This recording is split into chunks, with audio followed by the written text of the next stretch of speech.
welcome for the precious gift. Thank you. Right. Thank you so much. I've prepared slides. In fact, I slept quite late because of the slides. So the team owes me an apology for me not being able to use last night. So my name is Preciousgift Ajudie. Yes, Preciousgift. My parents decided I should be named Preciousgift. So I'm supposed to talk about consistency, and I'm going to tie it down to personal branding. And because that is what I do, that is one of my strengths. I enjoy seeing people build profitable personal brands where they can build influence, make money, make impact, and most importantly, make heaven. All right, you guys are not laughing. That was funny. All right, so I finished school when now 2016, and so yes, I'm very young. I'm just going to be 31 in September, so I'm very young. And I finished school in 2016. I wrote JAM a lot of times, I think 4 times. Has anybody beaten that record?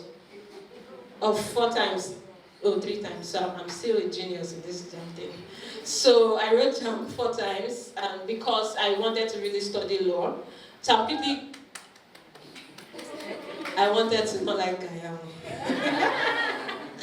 Alright, but it's great. So I really wanted to study law because I felt I speaking is one of my strengths, and growing up too, I was quite good at arguments. I just used to end up winning every argument. I would fight till I win the argument. Then because I'm quite petite, for people like us that are smallish in stature, what we don't have in size, we try to make up with our mouth. So we talk what we cannot fight. So I would argue and argue. So I was social, I was going to, before my mom used to call me baby lawyer, because everybody in my family thought I was going to end up being a lawyer. But apparently, maybe I wasn't educated, my academic level wasn't sound enough, I don't know. OAU kept giving me back to back, and I just, so eventually, I gained admission, I think in 2 schools, I can't remember the second one now.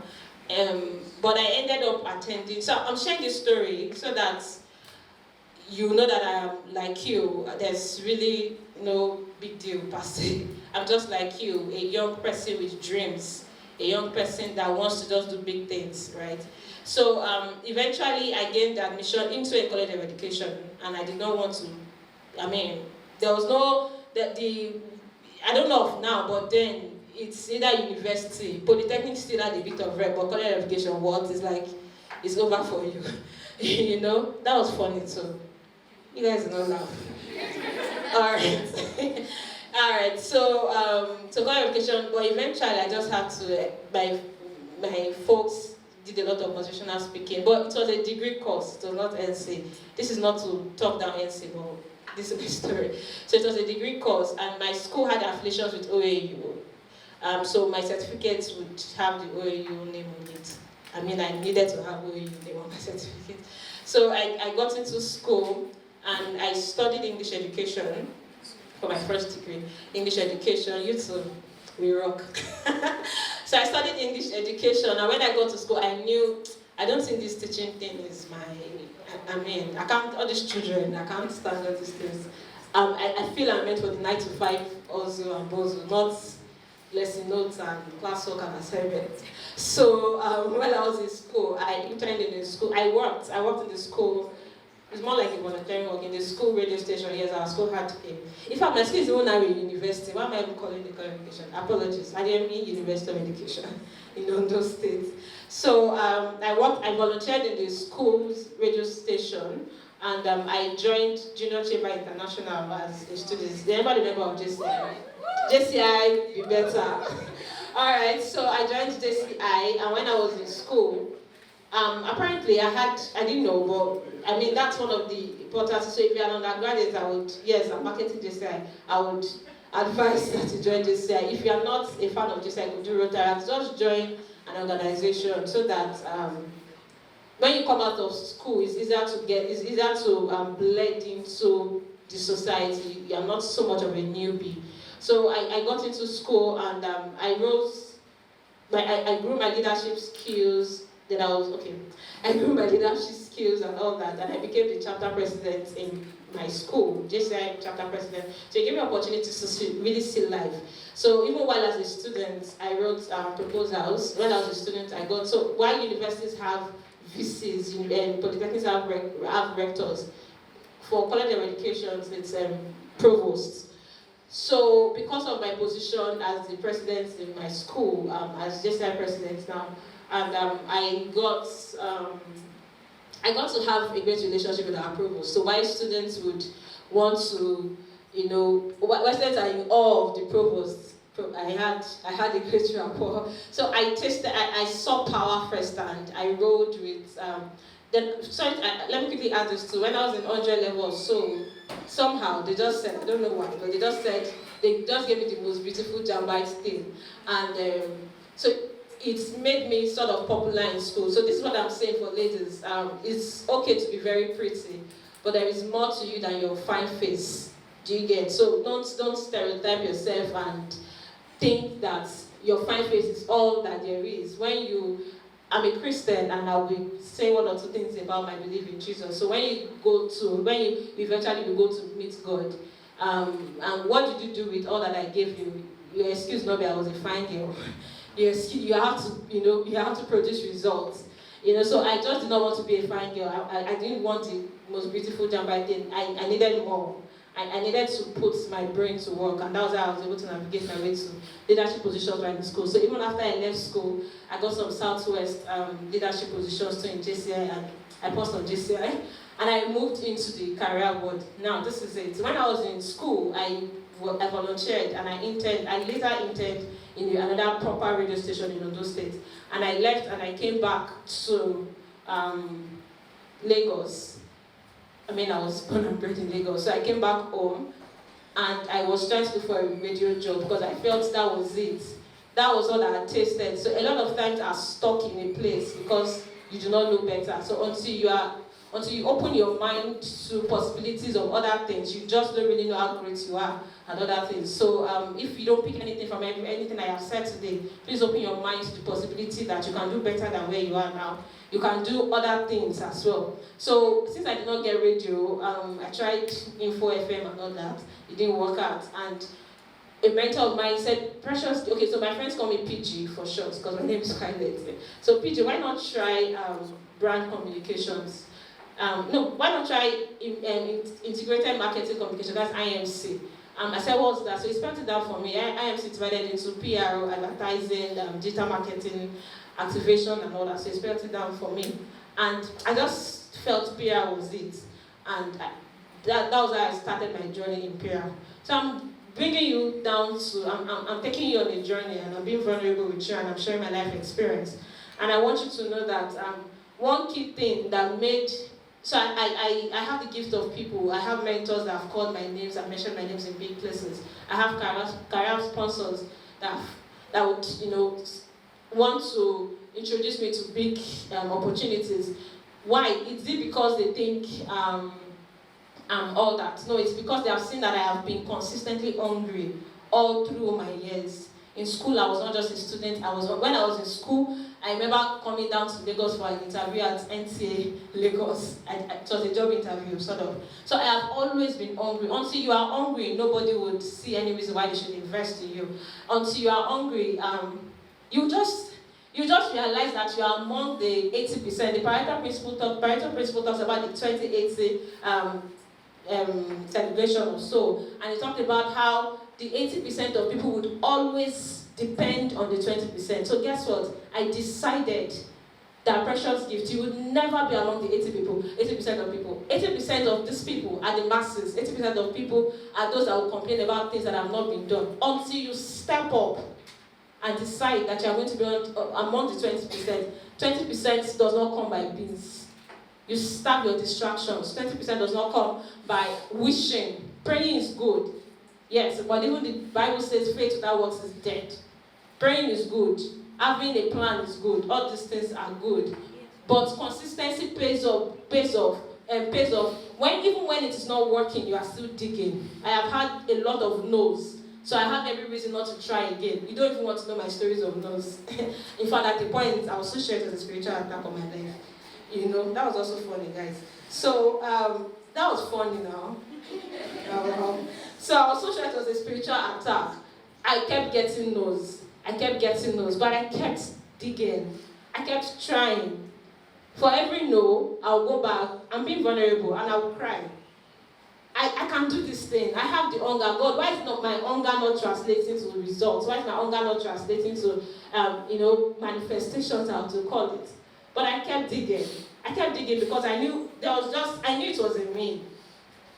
I knew I could do this. I knew I was made for this 20%. And I would really want that. At the end of this summit, we have a great array of speakers. When I saw the speakers, I was wowed. Because everybody, look at Choma. Choma, just so you know, my name is also Choma. I'm your namesake, so we'll be friends like that.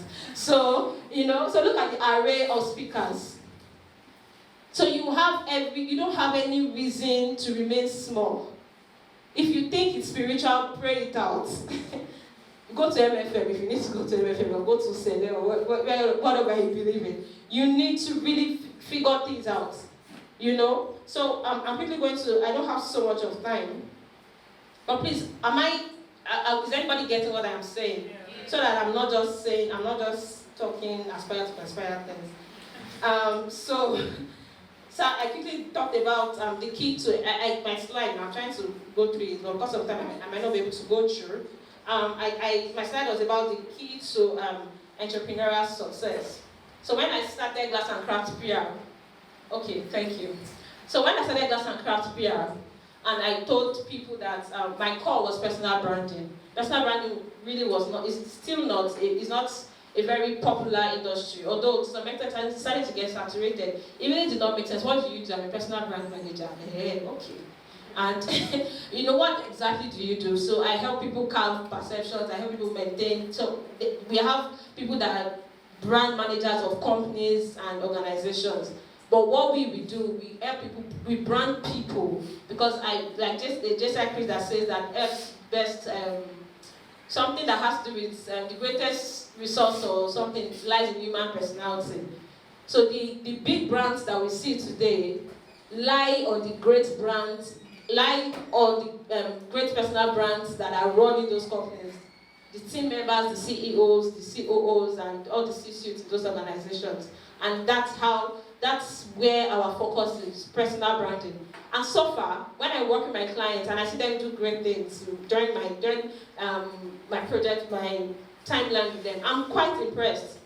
A particular client of mine is, for the sake of, they might not want me to mention his name, is one of the resident pastors in the Elevation Church, and he's doing quite great. Because of my session, because of my work with him, he's able to realize so right now he hosts a monthly prayer program, a monthly book review program. And now, the big thing is that he's writing his book. And he now has a mentorship group. But the first time he launched it, I said, you can do this. I was able to work with him. And he launched his first mentorship, his first trial at the mentorship program. And the number of people that showed interest were over 40. We had to streamline them. Now, he wouldn't do this if he doesn't know what he had inside of him. A lot of us are carrying gold in us. And unfortunately, a lot of people will die with that gold untapped. And we will go to heaven and complain that God, you did not make me rich. And God will say, no, I gave you skills, I gave you strength, I gave you talent. You did not make use of it. You kept having excuses. I was going to talk about the woman in the book of 2 Kings, the widow woman, that when her husband died. Now note, her husband was a prophet. If you're a Christian, you know how highly reverend prophets are. Prophets are highly reverend. A lot of people would even prefer a prophet than a pastor, because prophet will see vision for you. Yes or no? Alright. Prophet will see vision for you. They'll tell you who to marry or who not to marry and all that. But guess what? This prophet was poor and he died in debt. Sometimes your spiritual authority and your anointing cannot save you from poverty. Sometimes what you think, your calling, I can do this thing, I do this. It cannot save you from poverty. It cannot save you from the mediocrity, class of mediocrity. If you don't stand up, and guess what? When he died with debt, with a lot of debt now. And the woman came to meet Elisha to say that a lot of people are coming to take my sons from me, because I think in those days, if you don't pay your debts, they come to take your children and all that. And Elisha said, what do you want me to do now? I mean, we can't come up with a go fund for you. We cannot, there was no Instagram to ask for help. So also prophet's wife is a problem. Probably by now, maybe that's what would have happened. It's on Instagram, you know. And Elisha said, what do you have in your house? And this woman said, I have a jar of oil. Just a jar. And I'm sure that container of that jar would not have been fine. I'm very sure it might have been dirty, because she might have neglected. What does she want to use jar? When there's probably no gas or rice or bread. She just had a jar of oil. And Elisha said, bring it.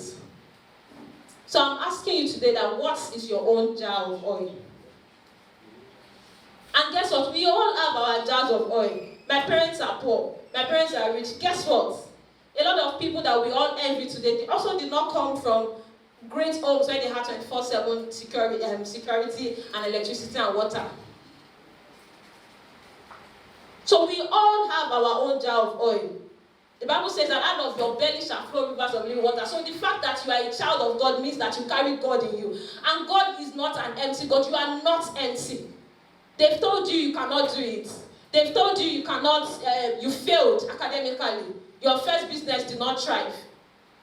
You can sit down and think, why did it not strive? Everything is not spiritual battle, spiritual. Like at times we need mental resets. Are you consistent at what you do? Are you a fish farmer today, tomorrow you're an hairdresser, and next tomorrow you're a makeup? So what do I even, when you tell me to patronize you, what do I even patronize you for? Because you're everywhere. So consistency is staying, I died here, whether this thing makes sense or not. And when people see your I die there approach, it's easy for them to invest in you. It's easy for them to say, I think I want to do business with you, because they see your efforts. So back to this jar of oil. So what is your own jar of oil? What do you have that you think, this thing can take me places? It can make me sit with kings. So when Elisha got this jar of oil, he said, bring all your containers. So I translate that container thing to mean capacity. You finished from school, 2 years later, you don't have any training or certifications added to your BSc or BEd or BTech or whatever B you came out with. You don't have any training, you don't have any certification, you're on TikTok 247, you are on Instagram or, I don't know, you know? How are you building your capacity? My uncle does not like me, my boss does not like me, my colleagues don't like me. Because you're not adding value. You cannot give what you don't have. So you consistently add value to yourself. You get your jar of oil and you build capacity. You keep building in the rain, in the sun, when it's convenient, when it's not convenient. Because guess what? This is the best time to build. It's difficult to build when you have 4 children running after you. It's difficult to build when you're in your 50s and 60s. I'm not saying you cannot build then. You also can. But it's easier now. When you are younger, it's easier. In fact, before you get married, it's easier. The moment you get married, women, your pastors will tell you that your husband's dream must become your dream. And if you don't have a very nice pastor, your pastor will also tell you to pursue your own dream, to pursue your husband's dream. Do you get? So beyond your fine face, beyond your fine body, beyond whatever you think that's, what value are you bringing to the table? Consistency is an habit that you build. It's painful. It will stretch you. You would lose friends because guess what? Not every of your friends is on that journey with you. Some of your friends are okay with mediocrity. And it's fine. It's fine. Some of your friends are okay with looking for a rich husband to marry. It's fine. Maybe if I don't see it's fine. Right? But because you want more, because you don't want your jar of oil to get stale and become useless. And when God asks you, what did you do with the jar of oil I gave you? You say, I'm in Nigeria. They just don't like Nigerians. What have you done with your own jar of oil? How consistent are you in topping it up, in building capacity? So before I drop this mic in the next few seconds, I'm going to ask you, did you just, Imagine the stress it took you to come down here. While driving down here, my friend and I, why instead of us to turn somewhere else, I turned another way, and I had to go back to Oshodi and start the whole journey all over again. But it was for a purpose. So I don't know what your own story was coming down here. You probably spent your last card on you coming down here. You probably don't even have food to eat, but you know, I want to just get better. So don't let it waste. Like Choma said, in the next 1 year. So it's not just enough to wish. You sit down and write it on wherever you see when you wake up in the morning. I will consistently build capacity. I will consistently make efforts to get better. I will consistently build relational skills. I will consistently rather. You keep doing it. You keep doing it. If you don't keep doing it, and in the next 5 years, you compare yourself to people that have kept doing it, you likely will get bitter and you think life has not been fair to you. No, you have not been fair to yourself. Thank you so much for this, and I hope that after this, we all make steps. We just don't think this is another Aspire to Perspire session. This should be a life-changing session. There's so much in you. For the mere fact that you thought it wise to come to this summit, it means there's an hunger in you. Don't kill it. Consistently build that capacity. Thank you so much. Thank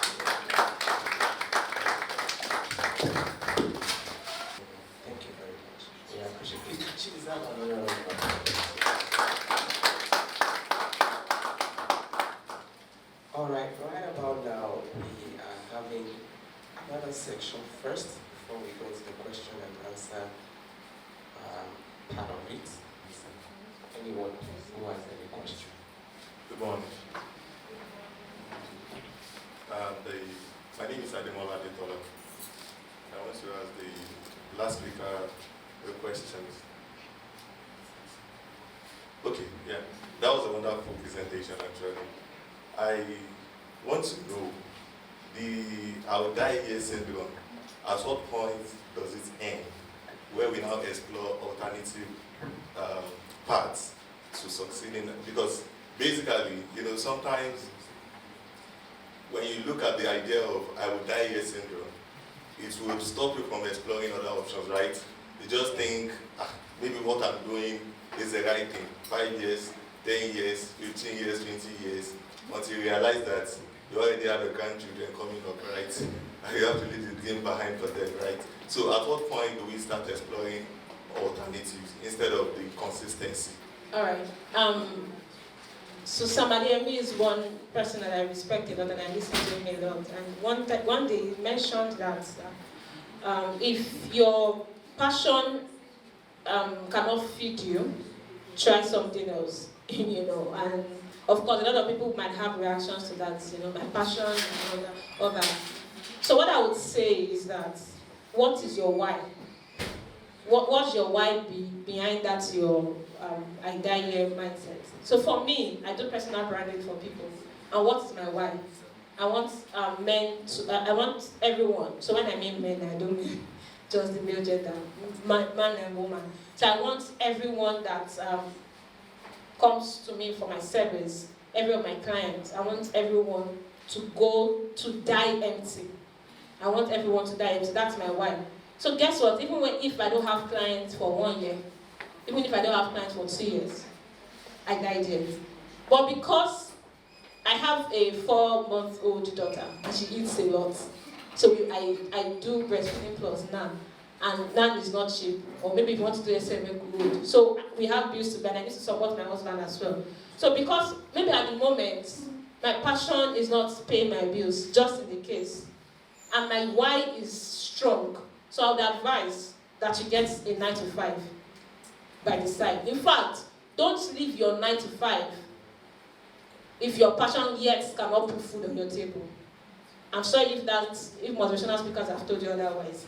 It's not every time that, it's not at the very beginning that your passion will be able to put food on the table, because you need to grow in that your passion, right? Have a 9 to 5 job, a 9 to 5 side also that could give you time while you build your passion. But the moment your passion can now put food on your table and all that. Of course, why not? And you can even still decide to have your 9-to-5 job. Who says you can't have your career goals ticked and your personal brand goals ticked? You can have the two. I mean, who says you can't? You can't do everything that you want to do. I don't even answer your question. If you cannot pay your bill, so that you don't have depression and you start, I'm being realistic. Fuel is not cheap. House rent or to buy land is not cheap. I have a lot of friends that are into real estate, and every time they keep putting real estate in my face. This one tell me that, say, God, when? God, when? You know? So if your passion cannot do that, have a 9-to-5. While you are building your passion, keep pushing it, keep pushing it. And of course, even if you put a seed that does not like you, when you put sand and water, you keep watching it, one day to grow. Thank you. All right, any more questions? My name is Adibula Adishoji. You came here to talk about personal branding for us, and I want to ask a particular question. What are the things that you think it entails for you to actually brand yourself properly as a young business person or a business owner? So, to brand yourself as a business person. So first of all, you need to figure out, so personal branding entails, or it simply means positioning yourself for opportunities. Being intentional with how you want people to perceive you, right? So if you are a business, please, what particular business are you into, so that my answer is within context. Well, I wear a lot of cabs, but currently... Cabs, okay. But currently I'm a designer. Graphic or fashion? Graphics, fashion, like more... You do, both. you're a tailor and you do graphics. Yeah. Wow. Your But cap one is... is content of stylist content. Sorry? Stylist aspect of it, like designing from scratch, everything as Okay, but you're a designer. Yeah. Alright. So if you want to build your brand as a designer, you have to be sure that that is your strength. A lot of us have a lot of potentials, right? A lot of us can do a lot of things. So people are usually confused. How exactly should I brand myself? Should I brand myself as I like to write, I like to sing, I like to teach people how to swim. So which of these skills should I brand myself? So brand yourself in the one that has your strength, the one you have so much knowledge about, one, and the one that has the potential to be lucrative, right? Because I'm also going to be realistic with you. So your strength is fashion, is designing. So now, you look at what social media platforms are you most comfortable with. But you need to first sit down and ask yourself, who is my target audience? My design concept and all that. Who are my target audience? Is it young people? Is it Gen Zs? Because what would appeal to a Gen Z might not appeal to me that's a millennial. What would appeal to me that's a millennial might not appeal to like someone of my mom's age. Do you understand? So you need to realize what appeals to my target audience. Everybody may not, so we have primary and secondary audience, but because of time, I'm not able to get deep into it. So what appeals to my target audience? What kind of content? I want them to trust me with this design that I'm doing. I want design opportunities to come my way. I want people to see me as a thought leader in this design industry. So guess what you begin to do? You get enough knowledge. You build capacity. If you need trainings, you need to do trainings. There are a lot of trainings on Coursera you can do. I don't know if Coursera is free now. It used to be free way back. Coursera, LinkedIn has a lot of educational content. So you get yourself equipped with knowledge. Then you begin to create content. You look for a platform that suits you most. But because of your kind of job, maybe Behance works best for designs. I don't know. You could do LinkedIn, you could do... So position yourself, come up with a content calendar. On Monday, I'm going to talk about this. On Tuesday, I'm going to talk about this. You don't like social media, get a social media agency that can help you with that. If you cannot afford one, do it still. There are a lot of things that I do in my business that I really do not enjoy. But I'm not really a fan of social media, but I do it because of the business that I run. Do you get? So begin to create content. Let's be bold about what you do. With time, consistency again. With time, attend events where people that do what you do also attend. Don't stay in your house in Oshodi and think the world will come to you. You spread out. The internet is like a global platform. Build content. When you have so much knowledge, begin to build thought leadership, like maybe writing books and all that. You can come up with IG Live webinars, position yourself for speaking opportunities, so that people begin to have perception about you. So guess what? When I need a design service, and I go online, your name will likely come up because your content is loaded. You're not just posting about the cow you just bought. You are posting about what you do. And people trust you that way because they see what you can do online. Thank you very, very, very, very. Okay, so for me, consistency is having a big why. So guess what? It's not going to be easy. I'm sorry if anybody told.